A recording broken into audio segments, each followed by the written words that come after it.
microphones. Got the cameras.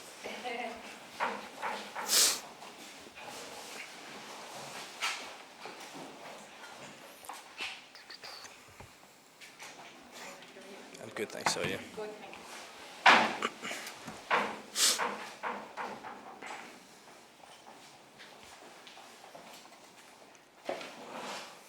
Are you happy enough?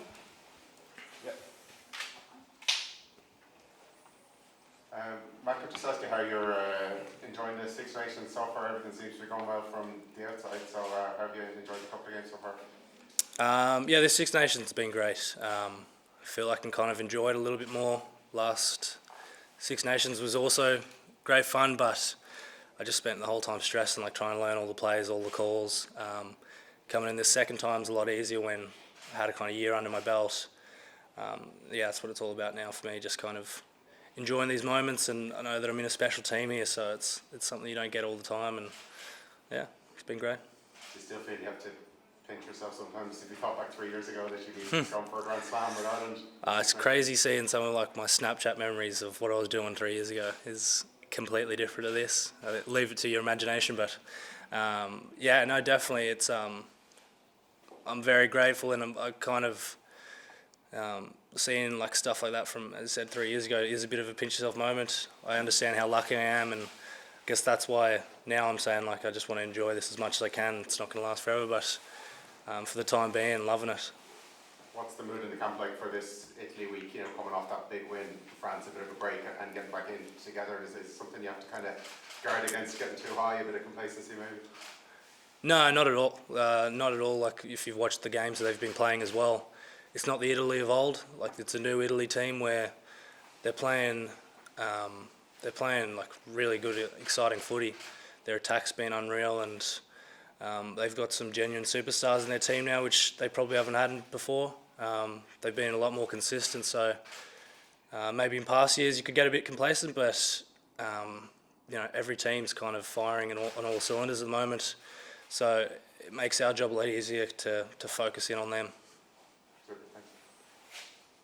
Mack, is that something as a team you've talked about, to not be complacent, because as you said, it's not the Italy of old? Yeah, it's with every week, no matter what team we're playing.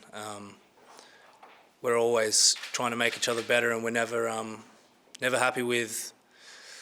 It sounds a bit weird, but like you're never happy, like completely happy with your game, I guess. There's always things to improve on, and I think as soon as you start just focusing on everything that's going great, you kind of let things slip. So yeah, as I said, like coaching staff and player driven as well, we're always focusing on things that we can improve on. It's the only way that we're going to get better and stay where we are. A really impressive win against France, but do you feel that there's more to come from this Irish team? Definitely, we had a great start against Wales and kind of took our foot off it a little bit. France was better again, so we're just looking to build on that this week. Being up against Italy, it doesn't make anything change. Attacking wise, we think they're going to be just as big as a threat as France. So it's going to be exciting playing in Rome as well. It's going to be that's going to be good fun. Just when you're asked there about pinching yourself that you're here in this moment, you would have played with Australia back in the 2018 World Cup under 20, if I'm not mistaken. Yeah. So to go from that to potentially preparing for a World Cup with Ireland, what is that like? Yes, it's something I didn't really know would be happening, could happen. It's quite weird to think of, to be honest, but no, I couldn't be happier with it, with my decision to come over here as well. It's been the best decision of my life for sure, coming over here, and I've made such great friends and met family I never knew and stuff like that. It's just been a whirlwind, so strange, but yeah, no, it's been great. Mack, what do you say your biggest improvement is as an international player? A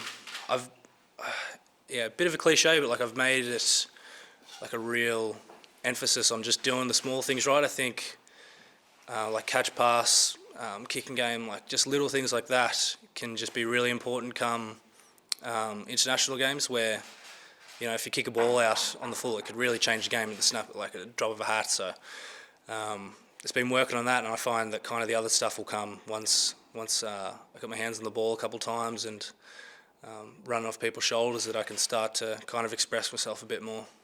Did Andy give you anything specific that he would like to see from you? Say again, sorry? Did Andy give you anything specific, like when he chats to you, is he trying to encourage you to do this or do that? No, he just encourages you to be yourself, whatever that is, you know.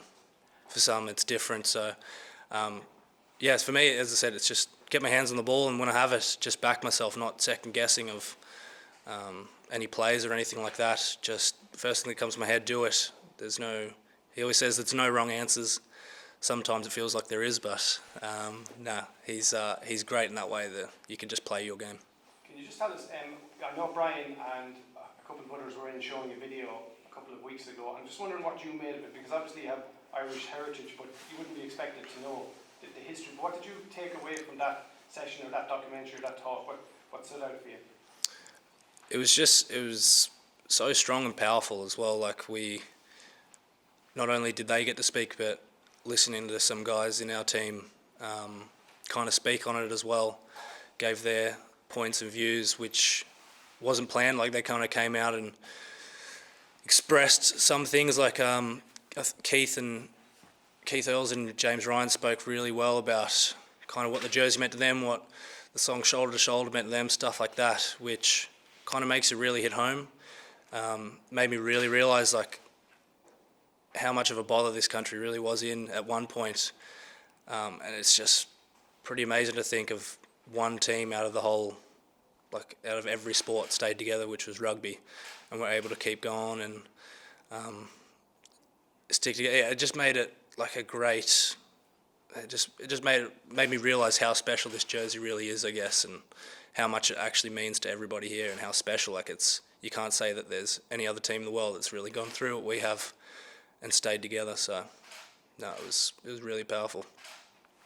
Now, what sort of leader is James Ryan, and how does he differ to Johnny Sexton? They're both pretty similar. I think James probably would have learnt a lot off Johnny for his time in camps and playing with him at Leinster. They expect the best, and they really drive good standards. So there's nothing too different out there, really. They're both great leaders, and they both, as I said, they both know what they want and expect everybody to be doing their absolute best out there. Matt, just going back to that France game, there was a moment there where it looked like you were certain for a try, and Dupont managed to hold you back and drag you off. Were you surprised at his strength there? Yeah, I've believe it or not, that gets brought up a lot, the Dupont try. So pretty rehearsed in what I say here, but no, I think it just kind of it showed his brute strength first of all, but it also just shows how smart of a player he is. Like, I've seen plenty of people in the same situation where they just try to tackle the player out, and that's kind of it. Like, I've never seen anybody go directly for someone's hips to like lift them off the ground so they can't go forward. Like, it was just, to be fair to him, it was pretty smart. Nothing I could really do about it. Maybe someone a bit bigger than me could have powered over, but I think it just shows like what kind of caliber player he really is. You learned something from that? No, I don't know what else I could have done. Like, if I was in that situation again, maybe I'll just dive, like jump in the air or something like that, something a bit different. But it was some play from him. Mark, after the break week, how do you go about kind of trying to get back some of that momentum, harness it, and bring it into the game of the weekend? Comp kind of just starts again, I guess. It's everyone's everyone's buzzing and so pumped for the first game that it's kind of easy to get up for, and it's pretty much the same when you come back from a break. We know how important every game is. A loss or not getting a bonus point could be what makes or breaks your whole competition. So it's quite easy to get up for these games. Like, you got to win every single one, as I said there. So it's not too different from maybe like the start of the comp, I'd say. You said there earlier that there's more to come from this team. What specifics have you been working on trying to improve from those first two games? Just staying in it the whole time, not letting teams off at all.